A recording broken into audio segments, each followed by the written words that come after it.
Good afternoon, everyone. Good morning. And if it's nighttime, then good night, probably to me. All right. So today we are here back at another workshop session on Tuesday with OPM tools. And today we are going to go over split testing, which is also called A/B testing. So, what exactly is A/B testing or split testing? It means whenever you're working with content, be it emails or your landing page, or it could be SMS, it could be the calls you're taking or the calls you're calling someone, it could be the voicemails you're sending out, or just the basic text message. Any part of content in which you're interacting with your audience, if you do a variation of that, so let's say if you have, let's say, part A and then you have part B, or variation number one, variation number two, whenever you have multiple variations of the same thing and you're testing it out, it's called split testing or A/B testing. And the most common example is found when you're running ads. So when you're running Google ads, Facebook ads, social media ads, you can find this word a lot. So you're always testing out what's working best and why it matters. Now, the question is, why does it matter? Why do I need to do the same task twice or even three times or four times or 10 times when I can do it once? Because when you're focusing on the growth of your business, you need to find out what's working out for you, your business, and what's delivering you the best results. When we talk about that, obviously you need some sort of data or some sort of statistics to make that decision, to understand which platform or which field or which type of content is working best for me. And whenever you're working with content, whenever you're working on your digital strategy, A/B testing is your go-to thing to do in order to understand how you can efficiently spend your time and your money so that both of them get saved and you get the best results as quickly as possible. So let's take a deeper dive into it, and I shall start with the first part. So, what is A/B testing?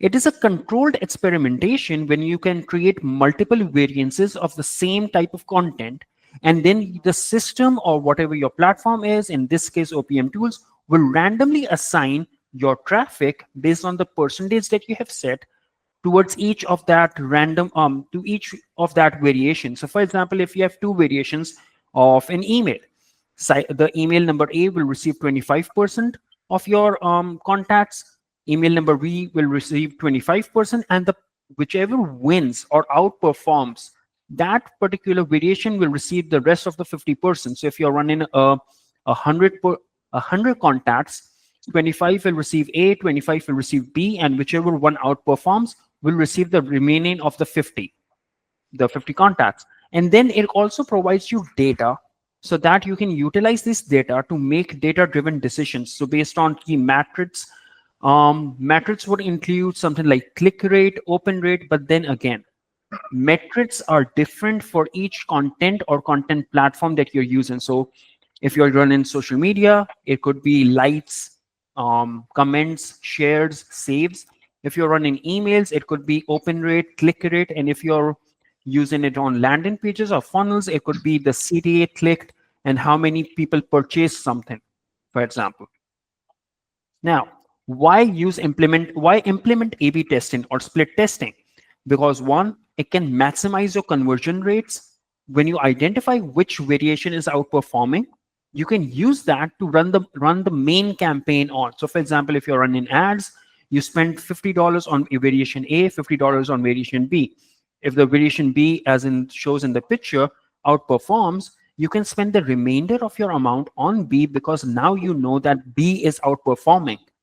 And then it reduces the marketing cost, not initially, but in the long term. So every business is having this long-term strategy where they want to spend as little amount and as less time as possible to get the data, and using that data, they want to reduce their future marketing costs. So implement A/B testing, you'll find out what works for you, what is working for your audience, and then you can double down on that particular channel. So when should you use A/B testing? At what part or at what stage of your business? Firstly, whenever you're running any new marketing campaigns, it could be either a seasonal, it could be something like Black Friday or Cyber Monday, it could be Thanksgiving, Christmas, it could be New Year's, so seasonal, or when you're running a promotion campaigns of a new service, a new product, let's say something related to coupons or discounts. Now, the second part is when you have decline in performance. So if you see that your business is struggling, or you're seeing that some product or service of yours is not performing as to the best of its extent that you wanted to, you can utilize A/B testing to find out what's not working and what you need to improve. And the third part, if you're a marketer like me, I say optimization goes on forever. So keep testing out new variation of your marketing assets to ensure that you're always keeping pace with the changing audience preferences.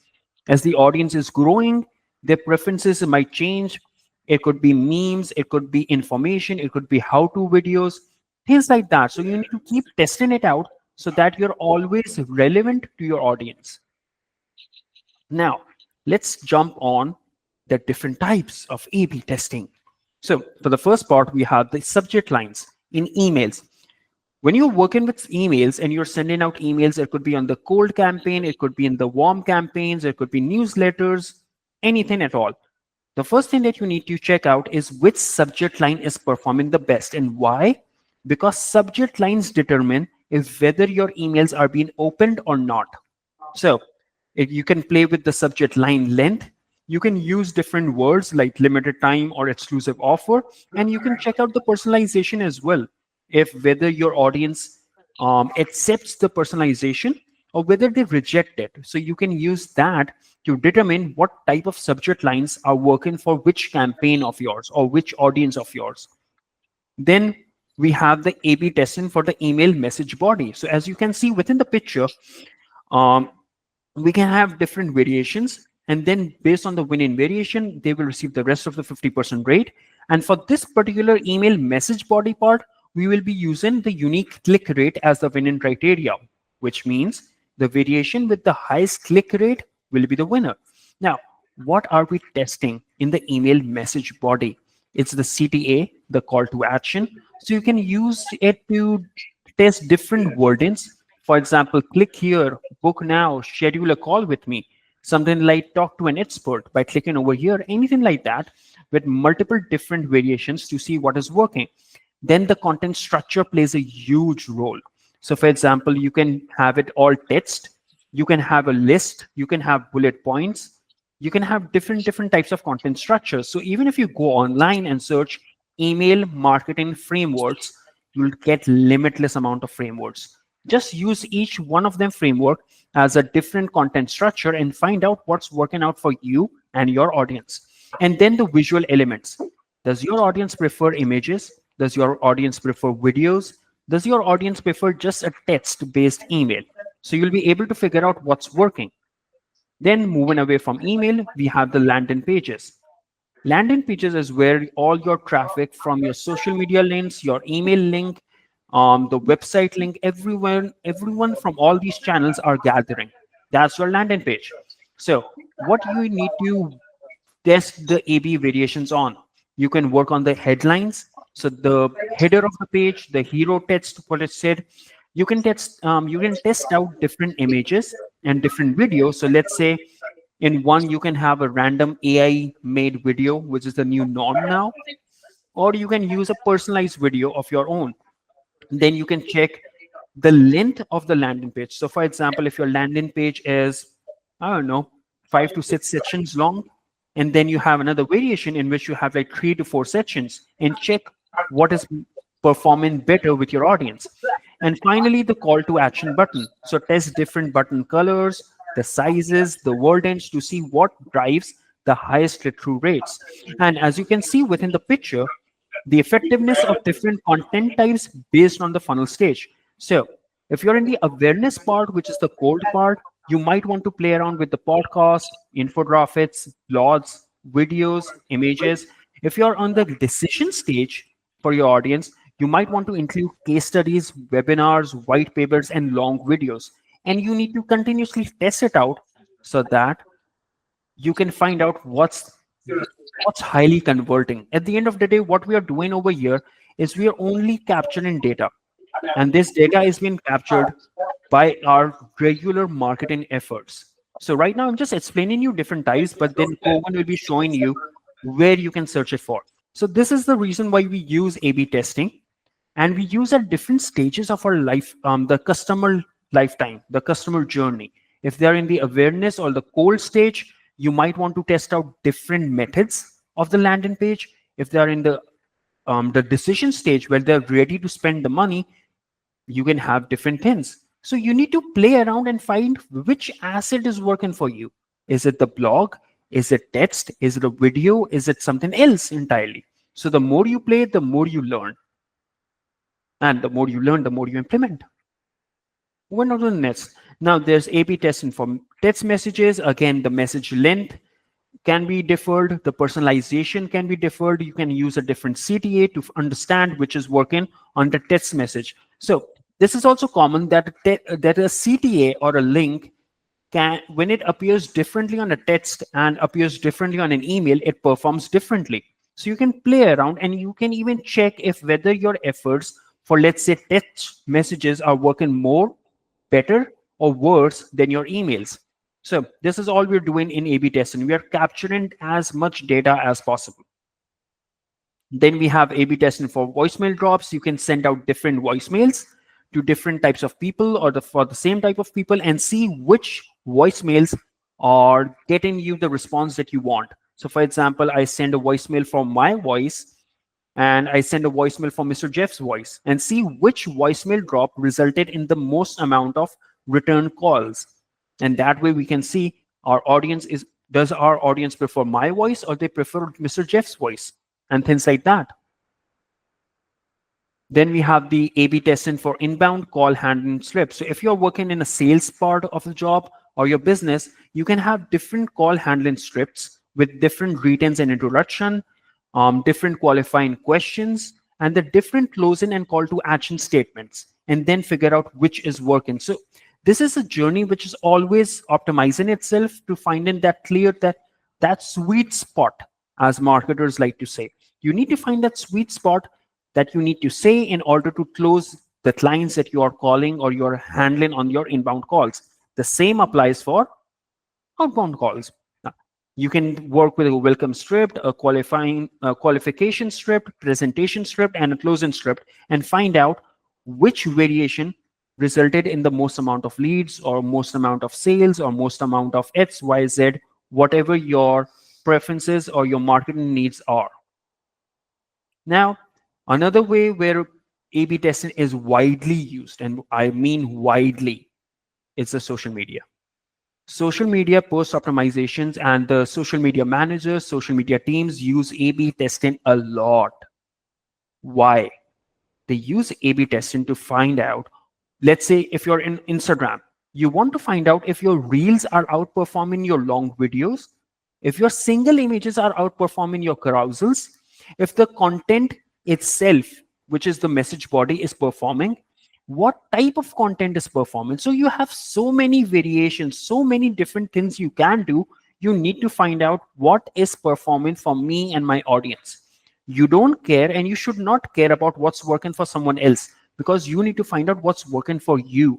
And the only way to get to know that information is by trying out or checking out every different content type, every different content method.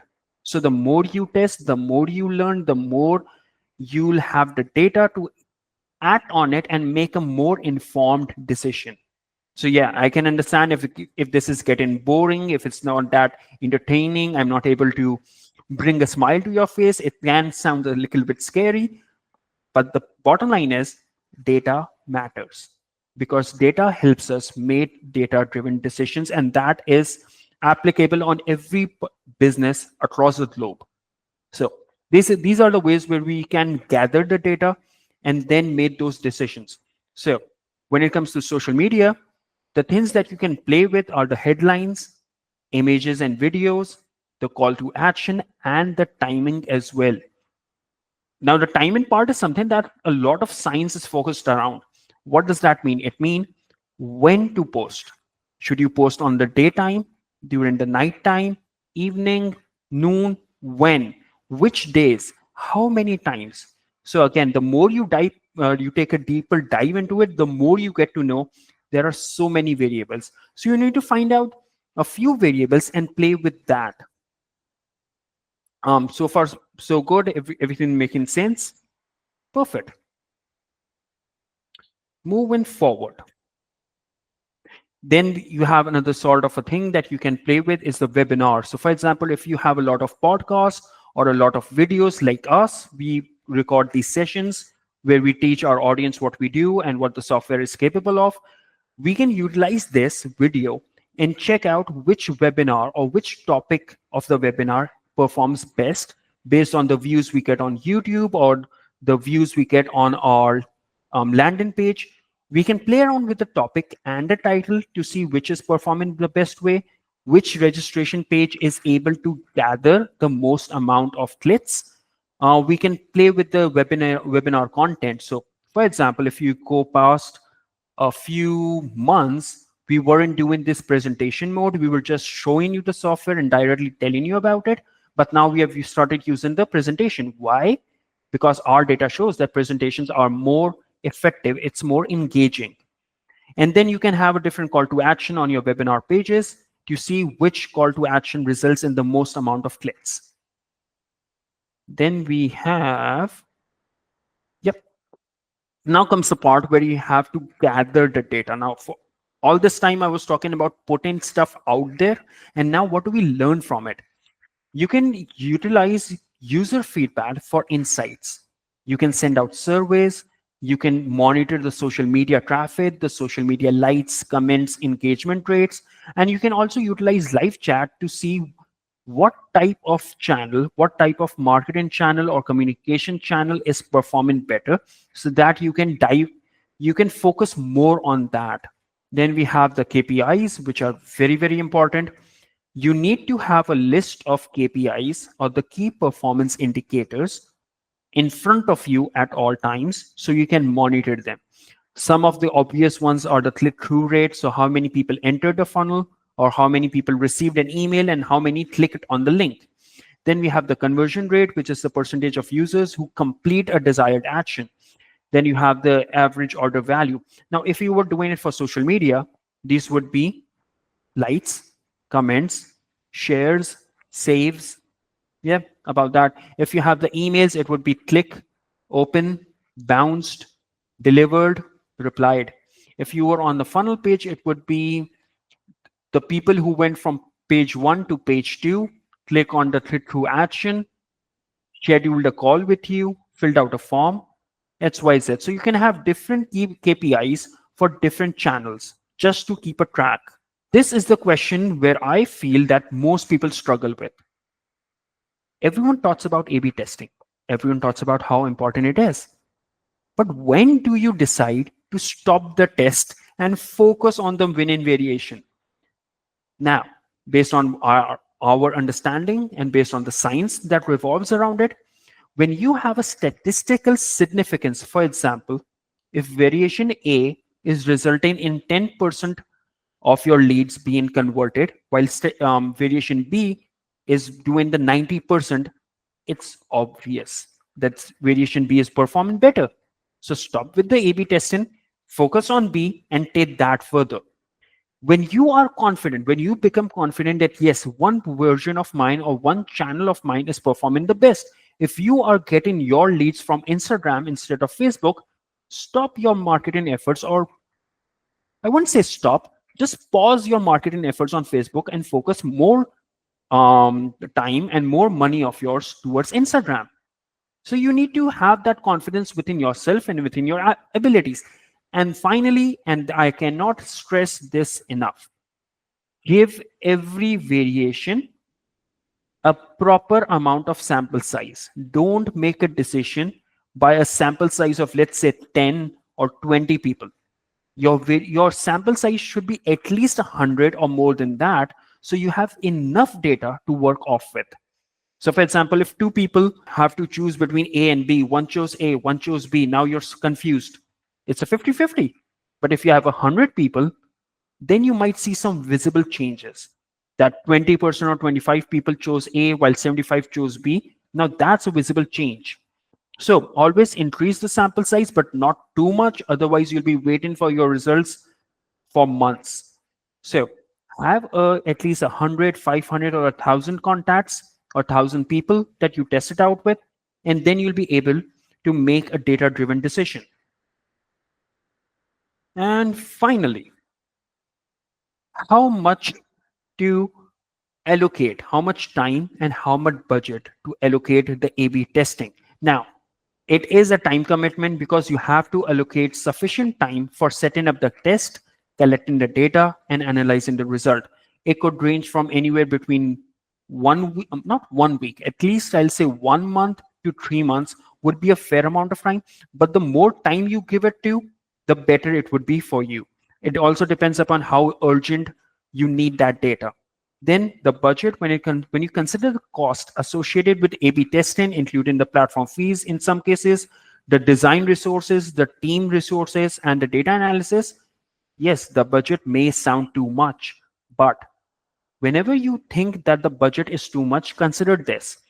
What if, let's just suppose, if you spend the huge amount of money on a low performing post or a low performing asset, is it worth it to lose all that money, or is it worth it to invest in A/B testing to find out what's working for you? So you have to consider the pros and cons and what's beneficial for you. So I would suggest you to prioritize A/B testing for areas with high impact on key performance indicators.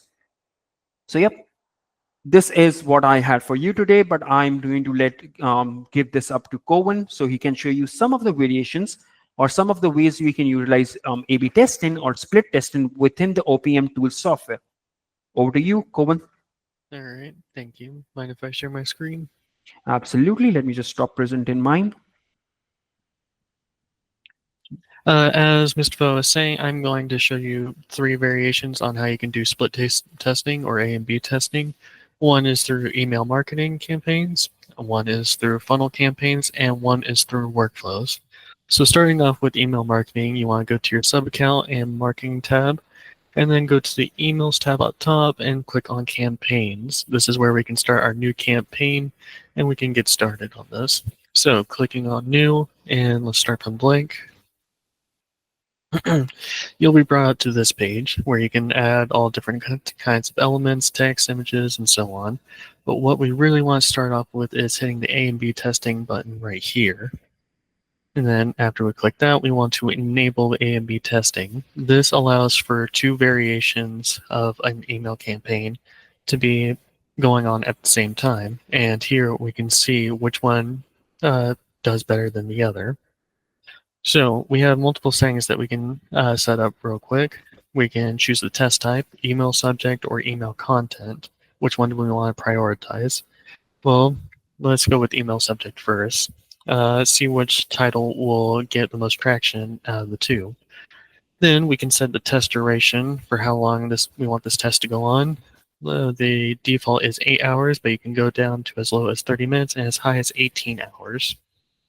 You can also have more than two variations as well, going up to 6 at the moment, as well as the test size. And you can also use Content AI to bring its own suggestion of a subject title for your email campaigns as well. And scrolling down here at the bottom, you can see winning criteria. You have two options: unique open rate and unique click rate. So the difference between unique open rate and click rate is that open rate is how many people have actually opened your email, and click rate is how many people have opened up your email as well as interact with it. So say, for example, that you have links to a website or a deal in particular, it will keep track of how many people have actually interacted with that link. Now, as for email subject, email content, slightly different, but basically the same settings. You just don't have the option for Content AI at the moment, but that should be a update in the near future. So same settings as before: test duration. You can set how many variations, test size, and the winning criteria as well. And then once you've gotten all that set up, you can hit send and schedule and go on from there. Now, going back to the email marketing campaigns, you can see all of your sent emails, and you can check their statistics by simply clicking on them and seeing how many have been processed, how many total have been sent, how many have been delivered. And you can also view your workflow campaigns on this page as well. Now, moving on to funnel campaigns, going to sites and hitting funnels, you can also create variations of pre-existing funnels as well. So you'll be brought up to this page. Well, let me start from the very beginning. Going to sites, going to funnels, and then choosing one of your pre-made funnels. Click on that. And on the right-hand side, you'll see variation. This is where you can also do some split testing as well. So you want to click on create variation. Let's do duplicate. It'll take a few seconds to load. And there we go. Here we can also set how much of the traffic we want to be sent to either one. We can either set it to be 100, which kind of defeats the purpose, or we can set it 50-50 as well. And then once we're done with that, we can start split test. And that'll basically redirect 50 of your traffic to one side and 50% of your traffic to the other side as well. And so that's a nice, easy way of doing A/B testing for your funnels. This is also where all the statistics of click rate, page views, and so on will be shown as well whenever they have been redirected to either side of the A/B testing. All right. Now, finally moving on to workflow A/B testing.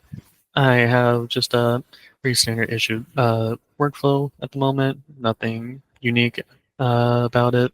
But what you want to do is go to actions, type in split, and hit save action.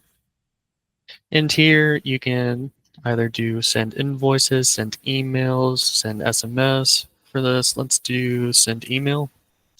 And we can set up to do, let's see, set the email like usual, test email. You can also choose your templates here as well. Save action. And just for sake of example, it's copy action, copy action, copy here. And after that has been done, let's move on to the left-hand side and click on Stats View. Here, you can also do some basic A/B testing as well. You will be shown how much of the emails have been delivered, opened, clicked, replied, and bounced on both sides. And you can set the percentages as well of how many people will be redirected to either side of the path. So yeah, those are 3 ways you can do A/B testing or split testing within OPM tools. Did I miss anything, Mr. Fun? Is there anything else you would like to go over? No, but just to add one thing, within the workflows, it's not just limited to emails. You can test out the text messages, you can test out voicemails, you can test out different things, every part where content is being played. And if you just go to the social media planner, you can check out which post of yours is outperforming the rest of the post, and you can see what post is resonating the most with your audience. At the end of the day, we don't decide what is working out for us, the audience decides.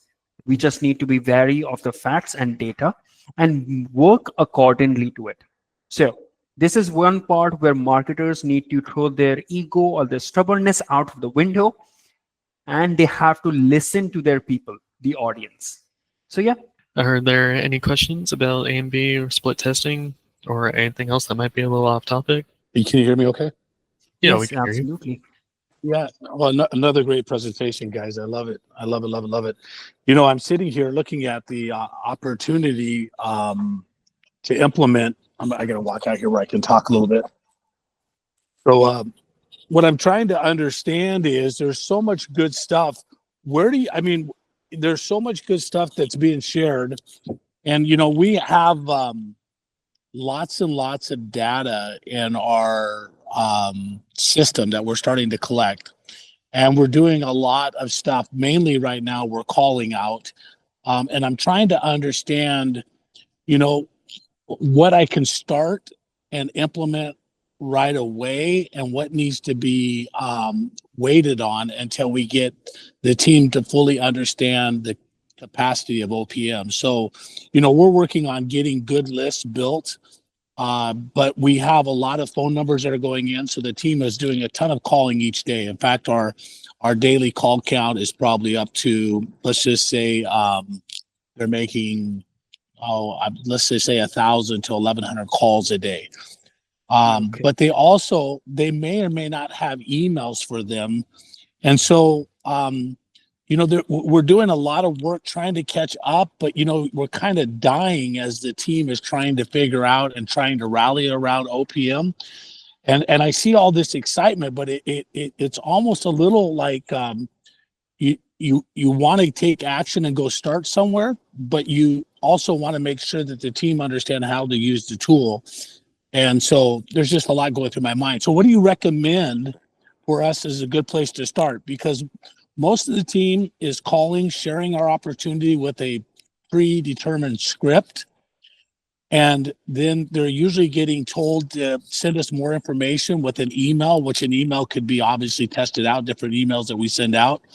But they're still trying to figure out how to even send an email at times in OPM, even though it's simple to see it. But the way that they've been working is like through a MailChimp. So they've been working outside of OPM.